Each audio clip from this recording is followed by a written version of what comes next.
Heartfelt कहानियाँ सुनने वाले तमाम श्रोताओं को मेरा नमस्कार। यहाँ हम लेकर आते हैं आपके लिए कुछ अनसुनी और अनकही बातें जो दिल से दिल तक पहुँचती हैं। आज जो हम आपके लिए कहानी लेकर आए हैं वो राहुल की है। राहुल के पिता नहीं हैं, लेकिन वो रेड्डी अंकल में अपने फादर को देखता है। वो प्यार नहीं है, वो एक अफेक्शन है और वो प्यार से बढ़कर कुछ है। आप कहानी सुनेंगे तो आपको समझ आएगा। आइए शुरू करते हैं आज की कहानी। और दोस्तों, अगर आपकी अपनी कोई कहानी है या आपने कोई कहानी लिखी है तो आप हमें भेज सकते हैं, आप हमें मेल कीजिए। अगर हमें कहानी अच्छी लगेगी तो उसे हम अपने प्लेटफॉर्म पर चलाएंगे। चलिए शुरू करते हैं आज की कहानी। हल्की हल्की बारिश हो रही थी। रात का सन्नाटा कमरे में गूंज रहा था। छोटे से मकान में राहुल 18 साल का लड़का खिड़की के पास बैठा हुआ था। भीगती हुई सड़कों को देखता, कुछ सोचता, कुछ छुपाता। आज वो घर पर अकेला था। उसकी माँ को आज ऑफिस से आने में देर हो गई थी और पिता तो बचपन में ही उसे छोड़कर चले गए थे, जिनकी कमी उसे अक्सर खलती थी। लेकिन वो बहुत छोटा था तो पिता के प्यार को नहीं जानता था। और जब वो स्कूल पहुंचा, उसने अपने दोस्तों को देखा, तब उसे समझ आया कि एक पिता का प्यार क्या होता है, वो कैसे अपने बच्चे से प्यार करते हैं और कैसे उसको अपनी पलकों पर बिठाते हैं। तब उसे पिता की कमी खलने लगी, नहीं तो उसे नहीं पता था। दूसरी तरफ उनके किराएदार रेड्डी अंकल थे, जो 55 साल के, साउथ इंडियन, साफ सुथरा चेहरा, गहरी आंखें और मोटी मोटी मूछें, शांत स्वभाव के, लेकिन हर बात में गहराई। वो भी अपने घर पर अकेले ही रहते थे। उनका बेटा उनके साथ रहता था, लेकिन वो नाइट ड्यूटी करता था।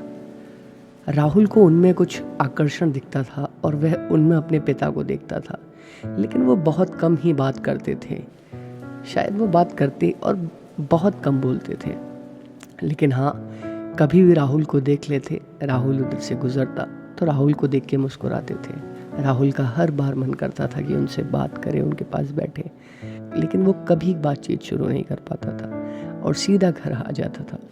उस दिन जब राहुल खिड़की के पास बैठा हुआ था तो रेड्डी अंकल ने देखा कि वो थोड़ा सा उदास लग रहा था और अंकल को पता था कि उसकी मम्मी घर पर नहीं है। तो शाम को अंकल ने अपने हाथ से ही सादा डोसा और नारियल की चटनी बना रखी थी, तो वो राहुल को दिया और कहा, खा लो बेटा, ठंडी रातों में सुकून देता है।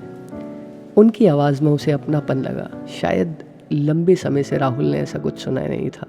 रेड्डी अंकल उसके पास ही बैठ गए ताकि अकेले में डर न जाए। रात में बिजली चली गई, सिर्फ मोमबत्ती की रोशनी थी और एक ही चटाई पर दोनों बैठे थे। आज अंकल अपने कमरे में नहीं गए थे, वे वहीं राहुल के साथ बैठे थे, क्योंकि वो घर पर अकेला था। राहुल ने हिम्मत करके पूछा कि अंकल, आप इतना चुप क्यों रहते हैं? वो मुस्कुराए, बोले, बेटा, कभी कभी लोग बहुत कुछ जी चुके होते हैं तो बोलने की ज़रूरत नहीं रह जाती, सिर्फ सुनना अच्छा लगता है। उस रात उन्होंने एक दूसरे की कहानियाँ सुनी, अधूरी मोहब्बतें, और चुपचाप गुजरते साल। राहुल उनकी तरफ देखता रहा, न किसी गलत इरादे से, न किसी मोह से, बस एक अजीब सा खिंचाव था। शायद वह उनमें अपने पापा को देख रहा था। अंकल ने प्यार से उसके माथे को चूमा, उसे बहुत अच्छा लगा।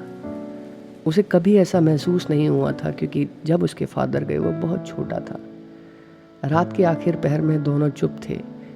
वह अंकल के बगल में लेट गया और उनसे चिपट के लेटा रहा, और अंकल ने भी उसे बिल्कुल अपने बेटे की तरह चिपटाए रखा और वो किताब पढ़ते रहे। लेकिन उन चुप्पियों में जो एहसास था वो शायद 1000 शब्दों से ज़्यादा भारी था। सुबह जब आर्यन उठा तो अंकल अपनी किताब पढ़ रहे थे। आर्यन ने मुस्कुरा कर कहा, शायद कुछ रिश्ते नाम नहीं मांगते, बस एक रात का साथ ही काफ़ी होता है। अंकल ने धीरे से कहा, और कुछ एहसास उम्र नहीं देखते। राहुल बहुत खुश हुआ और अब राहुल और अंकल साथ ही रहते हैं। तो दोस्तों, कैसी लगी आपको हमारी कहानी? प्लीज़ हमें मेल कीजिएगा। और अगर आपकी कोई कहानी है जो आपके दिल के बहुत करीब है तो हमें भेजिएगा। धन्यवाद।